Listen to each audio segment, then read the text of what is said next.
संसद के मानसून सत्र के दूसरे दिन लोकसभा की कार्यवाही विपक्ष के हंगामे की वजह से हुई स्थगित। विपक्ष के हंगामे के वजह से 2 बजे तक के लिए कार्यवाही स्थगित की गई थी। राज्यसभा की कार्यवाही विपक्ष के हंगामे के बाद दोपहर 1 बजे के बाद फिर से हुई है शुरू। पहले विपक्ष के हंगामे के बाद दोपहर 1 बजे तक के लिए स्थगित की गई थी राज्यसभा की कार्यवाही। बीजेपी संसदीय दल की मीटिंग में कांग्रेस पर पीएम मोदी का तीखा हमला। बोले सिर्फ आरोपी की राजनीति कर रही है कांग्रेस। विपक्ष कितना भी झूठ बोले, हमें सच पर टिके रहना होगा। अगले महीने यूपी आ सकते हैं राष्ट्रपति रामनाथ कोविंद। अयोध्या जाकर कर सकते हैं रामलला के दर्शन। प्रेसिडेंशियल ट्रेन से अयोध्या आ सकते हैं राष्ट्रपति। राष्ट्रपति गोरखपुर में बनने वाले आयुष विश्वविद्यालय का करेंगे शिलान्यास। गुरु गोरक्षनाथ विश्वविद्यालय में अस्पताल भवन का करेंगे उद्घाटन।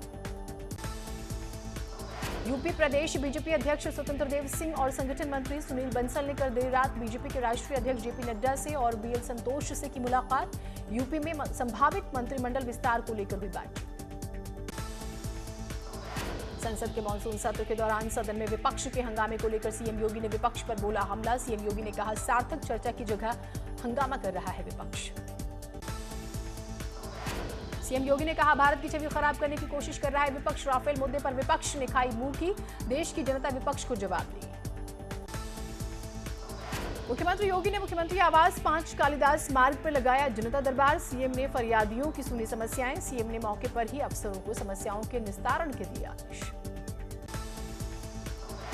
मुख्यमंत्री ने टीम 9 के साथ की समीक्षा बैठक में सीएम योगी के कोविड कंट्रोल को लेकर अफसरों को ट्रिपल-टी के फॉर्मूले पर फोकस करने के उन्होंने निर्देश दिए।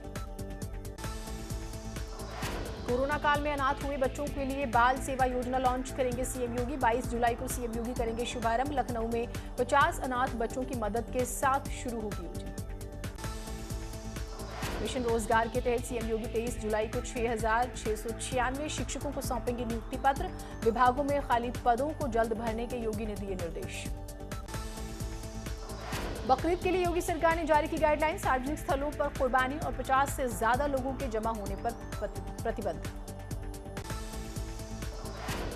यूपी राज्य विधि आयोग अगले महीने सौंप सकता है जनसंख्या नियंत्रण का मसौदा। राज्य विधि आयोग की तरफ से लोगों को 19 जुलाई तक मांगे गए थे सुझाव लोगों से। अब तक विधि आयोग को मिले हैं 8,500 से ज्यादा सुझाव। योगी सरकार के समर्थन में 151 बुद्धिजीवियों ने लिखा खुला पत्र। सरकार पर लग रहे आरोपों को बताया राजनीति से प्रेरित। कहा कुछ पूर्व ब्यूरोक्रेट सरकार को कर रहे हैं बदनाम। पीजीआई ने कल्याण सिंह के सेहत पर मेडिकल बुलेटिन किया जारी। पीजीआई ने हेल्थ बुलेटिन जारी कर बताया सांस लेने में कल्याण सिंह जी को दिक्कत हो रही। मायावती के ब्राह्मण सम्मेलन पर सिद्धार्थनाथ सिंह ने साधा निशाना। कहा ऐसे आयोजनों का यूपी की जनता पर नहीं होने वाला कोई असर। यूपी की जनता काम के आधार पर वोट करेगी। प्रयागराज पहुंचे बीजेपी प्रदेश उपाध्यक्ष ए.के. शर्मा ने बड़े हनुमान मंदिर में किया दर्शन पूजन। अखिल भारतीय अखाड़ा परिषद के अध्यक्ष महंत नरेंद्र गिरी से की मुलाकात। यूपी विधानसभा चुनाव की तैयारी में जुटी बीजेपी सरकार की योजनाओं को लोगों तक पहुंचाने की तैयारी की शुरू। प्रदेश में सभी राशन कोटे की दुकानों पर मुफ्त राशन योजना के लगाए जा रहे हैं बोर्ड। देश में घट रहा है कोरोना का संक्रमण। 24 घंटे में आए 30,093 कोरोना के केस। 24 घंटे में 374 मरीजों की मौत। Recovery rate 97.3%।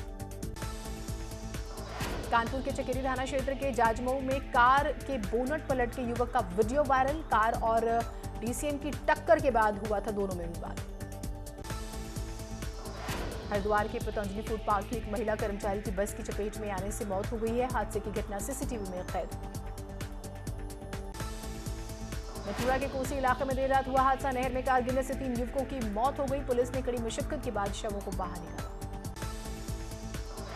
सोनभद्र के चौपन भरहरी हाईवे पर तेज रफ्तार मैजिक ने बाइक सवार को मारी टक्कर। हादसे में बाइक सवार युवक की मौके पर मौत।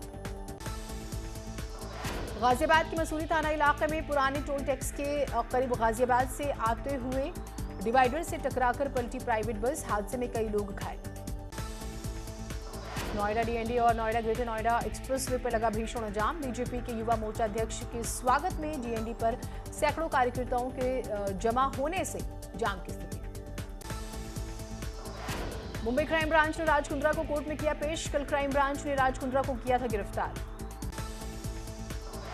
पॉर्न वीडियो बनाने के मामले में राज कुंद्रा का आरोपियों के साथ चैट आया सामने। मुंबई पुलिस राज कुंद्रा को कल अरेस्ट कर चुकी है। कानपुर में अलकायदा आतंकियों के संपर्क में रहने वाले 40 युवक चिन्हित हुए हैं। लखनऊ में गिरफ्तार 5 अलकायदा आतंकियों से पिछले दिनों लगातार कानपुर में हुई थी पूछताछ। काशीपुर के कुंडेश्वरी में पंजाब के 3 बदमाश गिरफ्तार हुए हैं। पंजाब और उत्तराखंड पुलिस ने तीनों को अभियान चलाकर पकड़ा। कानपुर में अलकायदा आतंकियों के संपर्क रखने वाले 40 युवक किए गए चिन्हित। लखनऊ में गिरफ्तार 5 अलकायदा आतंकियों से पिछले दिनों लगातार कानपुर में हुई थी इनकी बातचीत। उन्नाव में हसनगंज के नवई गांव में ट्रक लूटने वाले गैंग से पुलिस की मुठभेड़ हुई है। मुठभेड़ में 3 बदमाशों को गोली लगी। 6 बदमाश गिरफ्तार। ग्रेटर नोएडा में पुलिस और बदमाशों के बीच हुई मुठभेड़ में 2 बदमाशों के पैर में लगी गोली। चोरी की कार, तमंचा और कारतूस बरामद। वाराणसी में खोजवा के संतोषी माता मंदिर की जमीन कब्जे को लेकर पुजारी को गोली मारने का वीडियो आया सामने। 18 जुलाई को पुजारी को मारी गई थी गोली। पुलिस ने 2 लोगों को गिरफ्तार। शाहजहांपुर के मुरादपुर के पेट्रोल पंप पर बाइक सवार 3 बदमाशों ने सेल्समैन की गोली मारकर हत्या कर दी है। मौके पर पहुंची पुलिस ने शव को कब्जे में लेकर जांच शुरू। बरेली के किला थाना इलाके में युवक की चाकुओं से गोदकर बदमाशों ने की हत्या। पुलिस शव को पोस्टमार्टम के लिए भेजकर आरोपियों की तलाश में जुटी। मथुरा के चौमुहा कस्बे में चुनावी रंजिश में प्रधान के चचेरे भाई की हत्या की गई। खेत में पड़ा मिला हाथ कटा हुआ शव।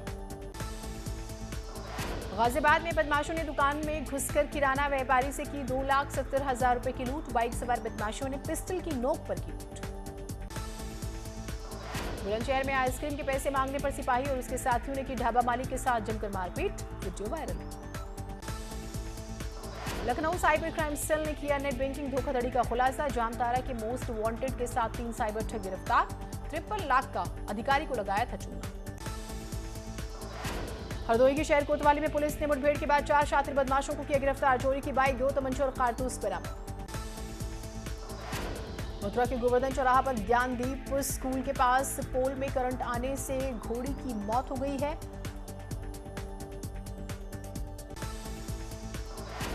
फिरोजाबाद के राजा का ताल इलाके में ग्लास फैक्ट्री में मजदूर की बिजली करंट से मौत। फैक्ट्री मालिक मजदूर का शव छोड़कर फरार।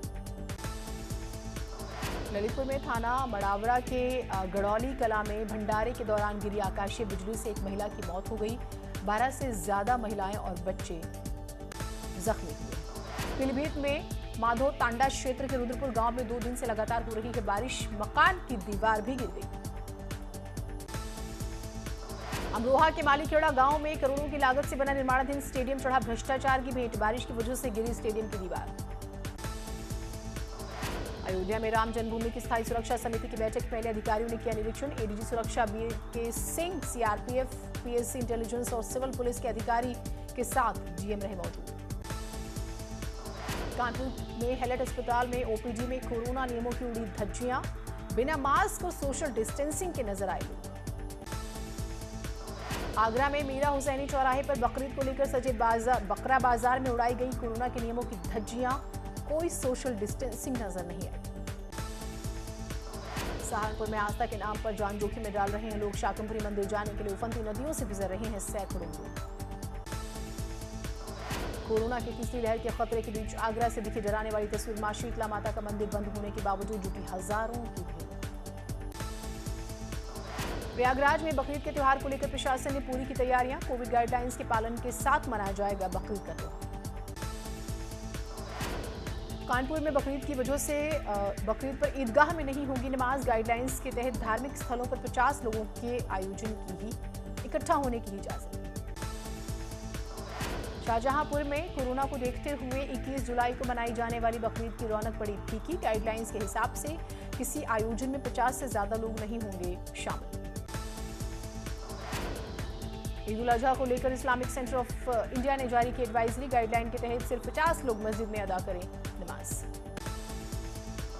देवरिया में शिक्षा विभाग की बड़ी लापरवाही आई सामने। शिक्षण सत्र शुरू होने के बाद अभी तक नहीं बांटी गई किताबें। पीलीभीत में टाइगर रिजर्व से सटे किसानों ने शुरू की नींबू और हल्दी की खेती। किसान नींबू और हल्दी की खेती से 4 गुना ज्यादा मुनाफा कमा रहे हैं। पीलीभीत पूरनपुर के मटैना कॉलोनी में नाले की सफाई नहीं होने से किसानों के खेतों में भरा पानी। पानी में फसलें डूबने से किसानों को नुकसान। यूपी के कई जिलों में कल हुई आफत की बारिश से आम जनजीवन अस्त व्यस्त। निचले इलाकों में भरा पानी। कई जगह किसानों की हजारों बीघा फसल पानी में डूबी।